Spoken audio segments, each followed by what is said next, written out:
لە کۆبوونەوەیەکی وەزارەتی بەرگری ئەمریکا پنتاگۆن لە ساڵی 2010 ئەفغانستان بەوە ناوزەند کراوە کە خاوەنی یەدەگیزە بەلاحی سامانە سروشتیە دەگمەنەکانە. لەوانش غازی سروشتی و نەوت و غەڵوز و مس و زی و زێڕ و کۆباڵت و گۆگرد و قوڕقۆشم و زینگ و خاوی یاسن و خوێ و هەروەها توخمە دەگمەنەکان و بەردی بە نرخ و نیمچە بە نرخ.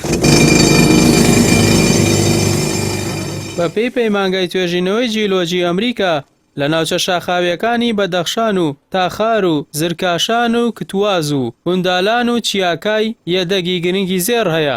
ئەو ناوچانەیشی یەدەگی زۆری مسی تێدایە بریتیە لە ناوچە شاخاویەکانی بەلهاب و زرکشان و کوندالان و دووسەرشیدا و مەسئاینا و چیاکای.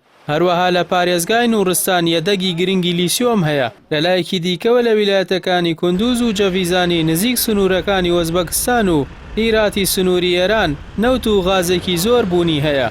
بەپێی وتارێک کە ساڵی ڕابردوو لە گۆڤاری دە دیبلۆماتیک بڵاو کراوەتەوە، نرخی کانزا و توخمە دەگمەنەکانی ئەفغانستان بە 1 بۆ 3 تریلیۆن دۆلار دەخەملێنرێت.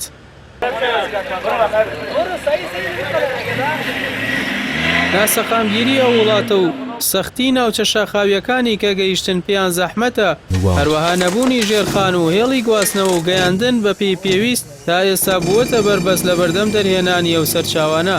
بەر لە کۆنتڕۆڵکردنی ئەفغانستان لەلایەن تاڵیبانەوە بەهۆی ناسەقامگیری و نەبوونی ئاسایش کۆمپانیا چینیەکان و وەبەرهێنانیان لە ئەفغانستان ڕاگرت، بەڵام لە ئێستادا بەنیازن بگەڕێنەوە ناوچەکە.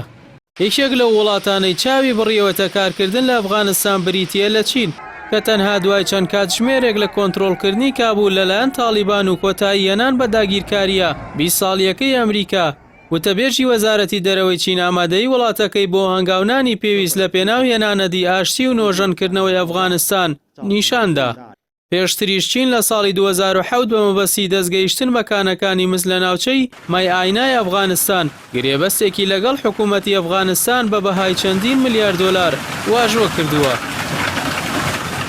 فەریدون بارکەشلی دامەزرێنەری گروپی ڤیەننا بۆ لێکۆڵینەوەکانی وزە ئاماژەی بەوە کردووە یەدەگە گرنگەکانی گازەکانی ئەفغانستان بەشی ڕاکێشانی هەر وڵاتێک دەکات بۆ ناوچەکە و هێزی ناوچەی وەکو چین و رووسیا و تورکیا و هندستان لە پێشەنگی ئەو ڕکابەرە جددیانن کە دەیانەوێت ئەو بۆشاییە پڕ بکەنەوە.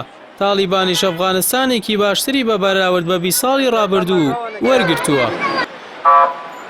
دامەزرێنەری گروپی ڤیەننا وتی هاوکات هێڵی بۆری گازی تورکمانستان، ئەفغانستان، پاکستان، هندستان لە کۆتایی 2015 دەستی پێکردووە و گازی سروشتی تورکمانستان لە ئەفغانستانەوە دەگەیەنێتە پاکستان و هندستان کە ساڵانە 33 ملیار مەتر سێجا گاز بگوازێتەوە و ئەگەری زۆرە ئەم بابەتە زیندوو بکرێتەوە.